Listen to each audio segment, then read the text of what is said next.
Good morning, good evening, and good afternoon, everyone. Today is another day, another sleigh. I am your host, Shaina, and you're watching the Late, Late, Late Show with Shaina. Today, we invited guests for tonight's episode, and we'll be talking about how various communities manages waste.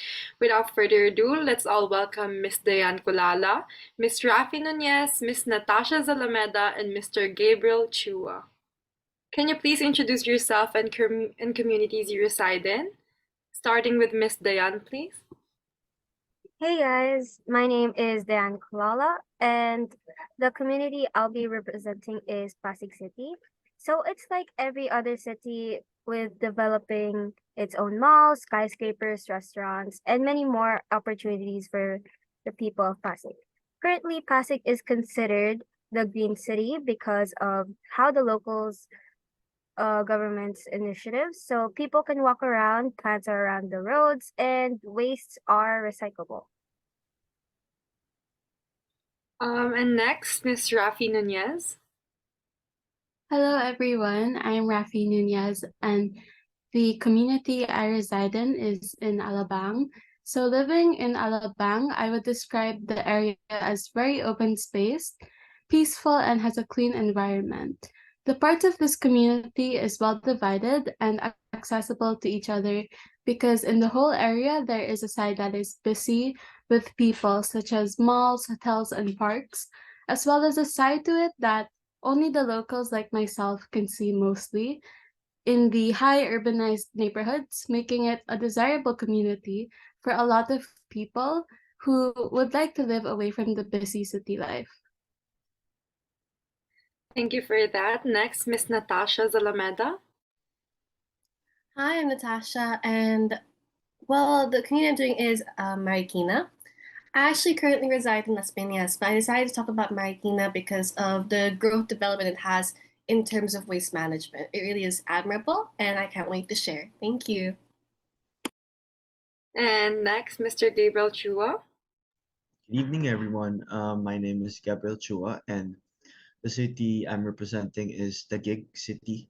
So, the city of Taguig is a first-class, highly urbanized city located in the southeastern part of Metro Manila. From a once thriving fishing community, it has now become an important residential, commercial, and industrial hub known for being one of the top cities in the metro. Amazing. Could you please describe how does it feel living in your city? Starting off again with Miss Dayan. Yeah, living here is nice. Even though I was born in Saudi, Pasig is really a nice community. It's very clean, and I like how they put plants. Next, Miss Rafi.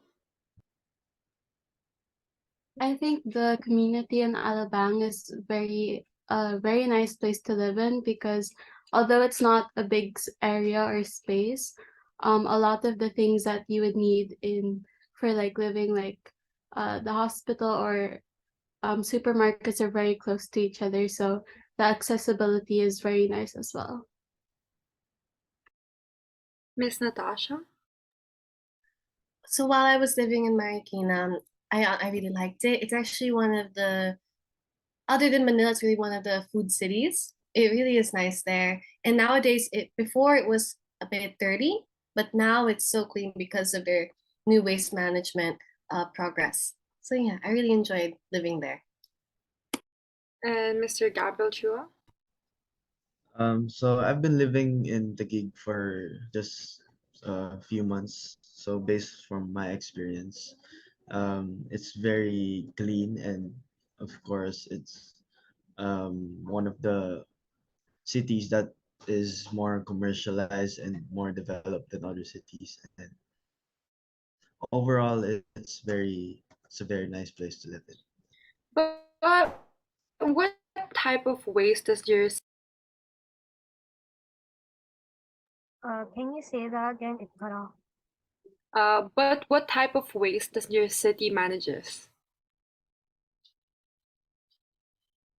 So for Pasig, so they manage a lot of waste. So some examples are household, commercial, industrial, and they also deal with waste that are littered on streets and in the waters of Pasig River. These include biodegradable and non-biodegradable. Biodegradable is trash that is easily uh removed, yeah, and then non-biodegradable, it takes years to get rid of that waste. And they also prioritize in sorting since this has been an issue since the 2000s. For Alabang, the type of waste they manage depends on where they get it from. So for the residential areas, usually discarded mixed paper, newspaper, clothing, plastics, cans, packaging, food scraps, bottles, and yard trimmings are the common. While for commercial establishments, it produces more of office papers, newspapers, mixed papers, packaging materials, and cardboard, and food waste as well. And lastly, for industrial facilities, these disposes of more packaging materials than waste produced. So for Marikina, it's well, I have four regular garbage collection schedules, I think in every barangay.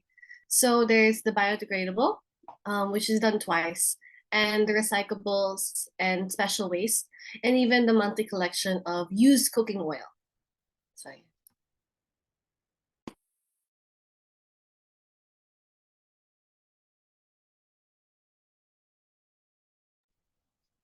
So for Taguig City, the waste that the city manages are consist of everyday items that we use and then throw away, such as product packaging, grass, clippings, furniture, clothing, bottles, food scraps, newspapers, appliances, paint, and batteries. So this comes from our homes, schools, hospitals, and businesses. And how does your city manages waste? So for Pasig, it starts off with the waste collection schedule in each barangay. So for me, this usually happens in the morning for a weekend, and then they then dispose these waste in designated places. So they have two places: the materials recovery facility and sanitary landfills. So each barangay has a material recovery facility, or what is called an MRF. So they sort these waste into categories, especially non-biodegradable and biodegradable. And this could be done through series of machine instead of doing it manually.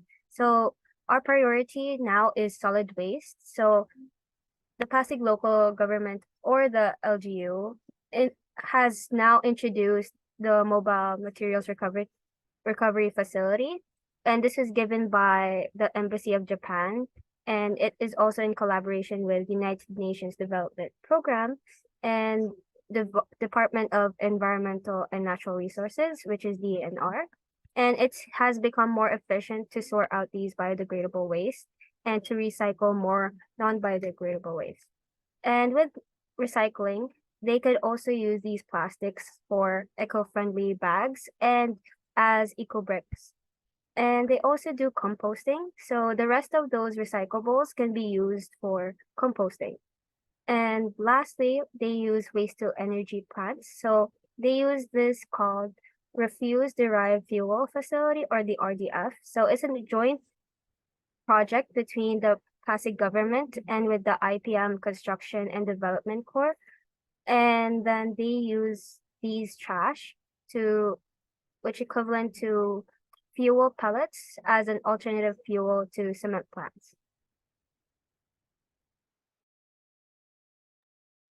So in Alabang, waste management is a well-known practice in the city. There is regular and efficient collection of garbage done in private villages, subdivisions, and generally across the whole city. After the waste is collected, depending on the waste management company, there are different types of waste management currently being done. So, for example, in landfills, the waste is buried into the ground. And this is so that the waste would avoid any odors and possible dangers. Another would be combustion, in which the process is to reduce the need of landfills. So the solid waste materials are burned at high temperatures, and these become gases or heat. Lastly, we have waste to energy, which consists in turning non-recyclable items into renewable energy source like electricity, heat, or fuel. Aside from the major waste programs or companies in the city, there is also programs in which the residents could do or could help in by donating and recycling campaigns. There's also food drives that do composition and plastic for grocery program in which the residents could donate plastics in the local groceries and they could get like coupons in return. As well as in the past, there was a wastewater treatment and disposal project to clean the rivers and water systems in the city. Through this, its residents were able to share the responsibility of waste management and improve the city's water quality.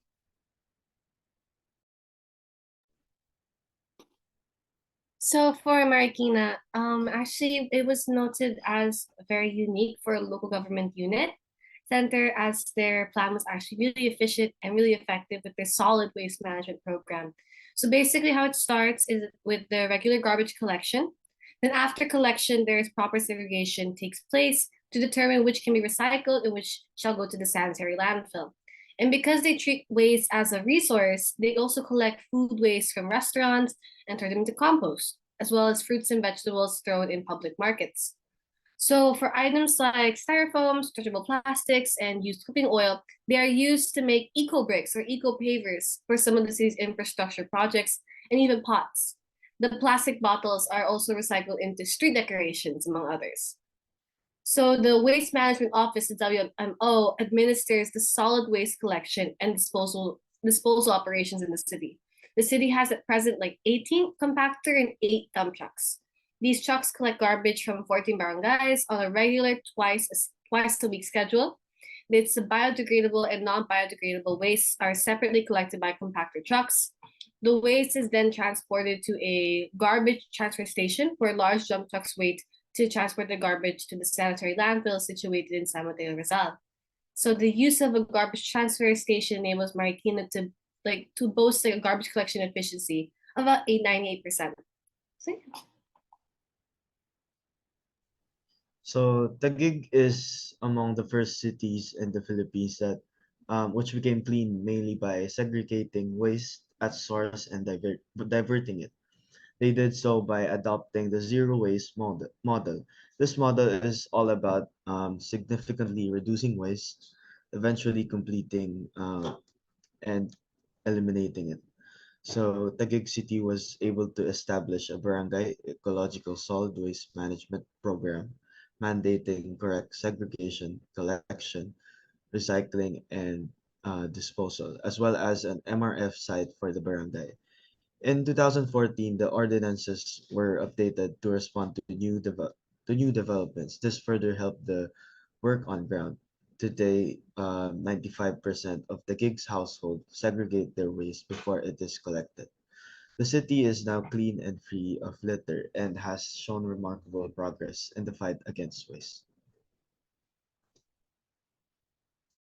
Wow, each city's waste management sounds great. Aren't we glad our city has their own ways of managing waste?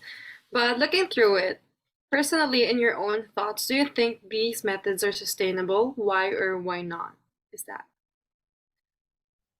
For me, I think that these methods are sustainable since they are responsibly consuming and producing with reduced carbon emissions, and they're also reducing their solid waste. Pasig is continuously following their environmental policies from their local government, and it's already been a part of Pasig's 10-year plan of reducing solid waste to 20%. Pasig has been called the Green City for a reason. So students and communities are becoming more aware of their issue, and Now they're planting in areas and recycling to work toward the local government initiative. So, based on the methods given for the Alabang waste management system, I think that the recycling and composting are the most suitable and sustainable methods because these conserve energy, they reduce air and water pollution, they reduce greenhouse gases, and conserve the natural resources of the city.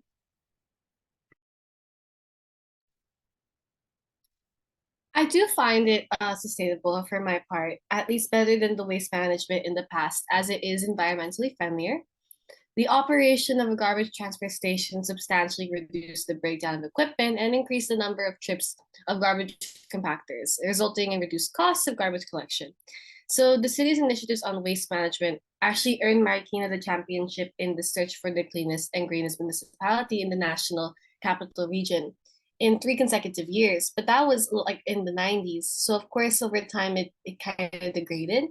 However, Marikina is among the first to implement a waste segregation program through the enactment of City Ordinance 046. So, an ecological solid waste management facility of the city, built in line with the RA 9003 and Ecological Solid Waste Management Act of 2000, it actually made it so that it pushed them to become even better in terms of this waste management situation. I find it sustainable, and however, I do feel like, of course, over time, we do need to become better. And that comes with more technology to be able to do that. So, as of right now, yes, I do find sustainable, but of course, it can be better. The waste management method that the gig city is using is very sustainable because a zero waste approach entails responsible production, consumption, and disposal of products in a closed circular system. This means that resources are reused or recovered as much as possible, and that we minimize the pollution to air, land, or water. Achieving zero waste requires action at all levels. Okay, last but not the least, is there any way to improve these methods? Starting off again with Miss Diane. Yes. So there is still a long way to go for Pasig. So I hope that the city continues to reduce its amount of waste after the 10-year long plan. And they need to continue teaching the residents and the youth about the segregation of waste. There should be more composting facilities and in their own households, and the waste to energy plants can be implemented for electricity instead as well.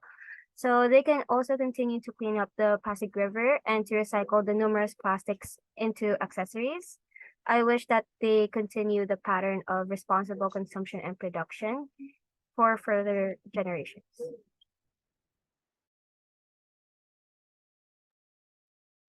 So waste management is very crucial because it protects the environment from the damaging effects of the organic or inorganic materials that are contained in trash. I think that out of all the possible ways on how we can improve these waste management methods, improving on our recycling and reusing would be the most effective in helping. This is because recycling not only allows us to get rid of waste material that we no longer need, but effectively convert it into something that is useful. The more we recycle, the less garbage winds up in our landfills, and we can cut production and energy costs, as well as the damaging effects that the extraction and processing of raw materials have on the environment.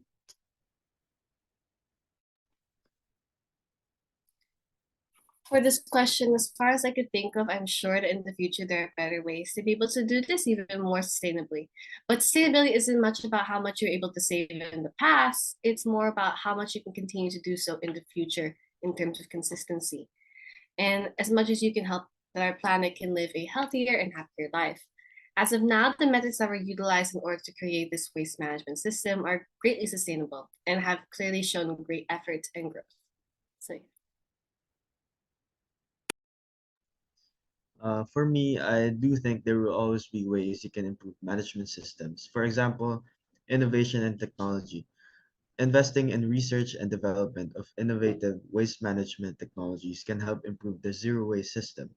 This includes advancement in recycling technologies, waste to energy conversion, and alternative materials that are more environmentally friendly and easier to recycle. It's important to note that implementing these strategies requires a multi-phase approach involving government policies, public participation, and infrastructure development.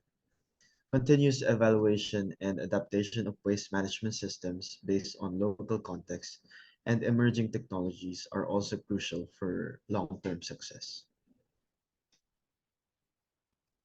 Wow, what a knowledgeable night it has been. Big thanks to our guests, Miss Diane Colala, Miss Rafi Nunez, Miss Natasha Zalameda, and Mr. Gabriel Chua for joining us tonight. And remember, laughter is the best medicine, so go out there and spread some joy. I am Shaina, and good night, everyone. Hi, thank you.